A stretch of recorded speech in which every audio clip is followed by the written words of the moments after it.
Mudahnya menghantar dan menerima tugasan menggunakan Liveworksheet. Jawapan dihantar secara automatik ke dalam email guru. Murid hanya perlu mengisi di ruang nama sahaja. Bagaimanakah caranya? Ya, dengan membuat pilihan custom link. Murid tidak perlu lagi memasukkan email ataupun key kod guru. Murid hanya perlu memasukkan nama murid sahaja. Mudah kan? Teruskan menonton.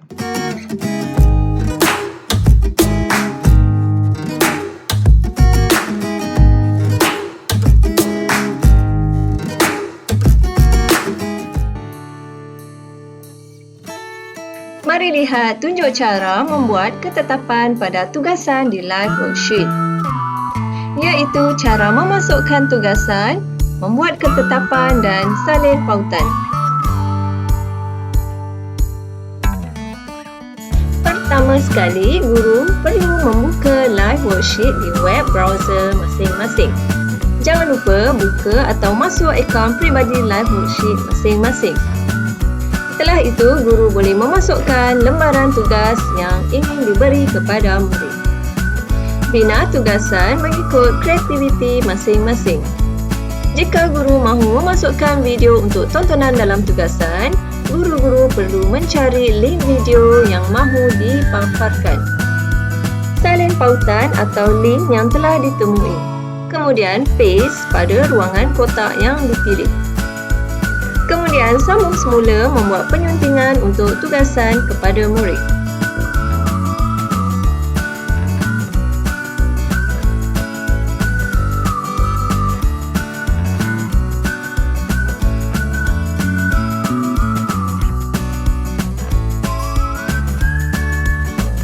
Setelah selesai membuat penyuntingan, pergi ke bahagian semakan lembaran tugasan.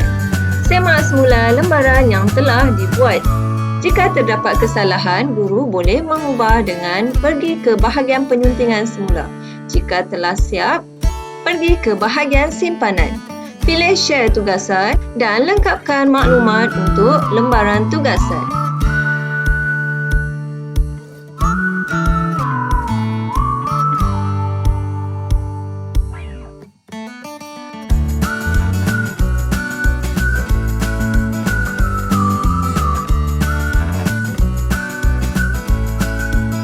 Beri tumpuan untuk langkah seterusnya. Setelah selesai, pilih Open Worksheet. Pada paparan ini, guru perlu memilih custom link. Pilihan ini akan memberi peluang kepada guru untuk memilih maklumat yang diperlukan untuk murid isi. Contoh pada paparan ini, guru telah mengisi bahagian mata pelajaran dan juga kelas. Pada bahagian nama murid, guru mengosongkan dan apabila murid menghantar tugasan, murid perlu mengisi ruangan tersebut. Apabila telah selesai membuat ketetapan tersebut, salin pautan yang telah disediakan di bawah. Pautan inilah yang akan diberikan kepada murid untuk diberi tugasan. Mari lihat tunjuk cara bagaimana murid menerima dan menghantar tugasan Liveworksheet.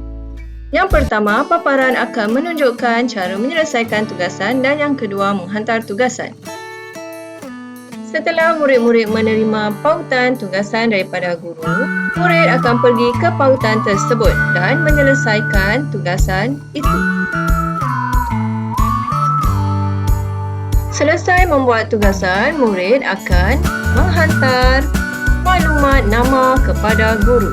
Lihat dengan teliti hanya nama yang murid perlu masukkan. Tugasan telah dihantar kepada guru. Murid juga boleh menyemak jawapan yang telah dibuat.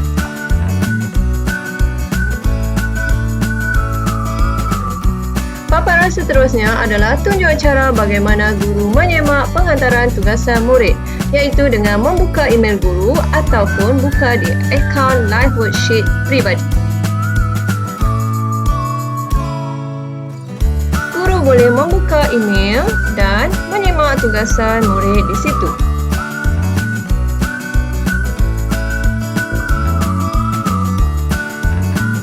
Terdapat pautan untuk menyemak tugasan murid di mailbox Liveworksheet guru.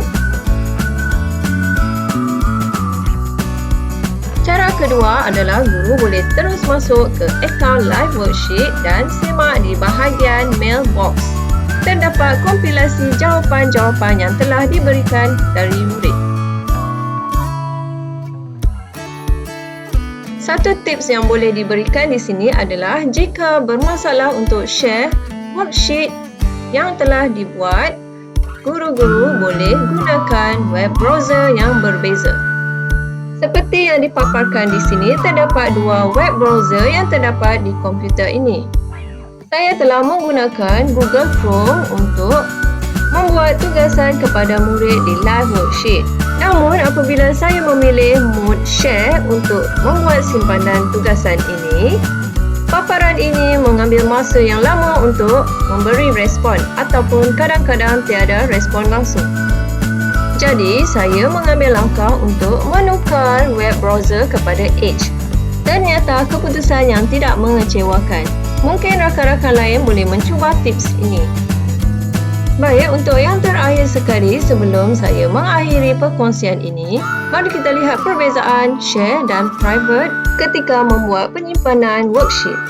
Jika anda memilih share, worksheet yang dibina boleh dikongsikan kepada guru-guru ataupun pengguna Liveworksheet yang lain. Pengguna yang lain boleh menghantar tugasan kepada murid mereka dan mereka mendapat maklum balas dari murid melalui email dan mailbox guru tersebut.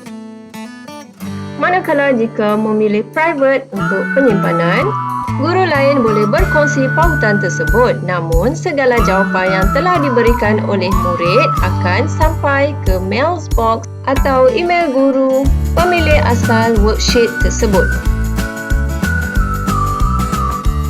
Jadi, pilihlah ketetapan custom link. Permudahkan urusan murid belajar dari rumah. Murid tidak perlu memasukkan key code ataupun email cikgu. Murid hanya perlu masukkan nama mereka. Mudah kan? Selamat mencuba! Jom subscribe channel Ayumas dan tekan butang loceng untuk mendapatkan notifikasi video-video terkini. Like dan share jika bermanfaat dan boleh komen di bawah. Terima kasih kerana menonton. Jumpa lagi. Assalamualaikum.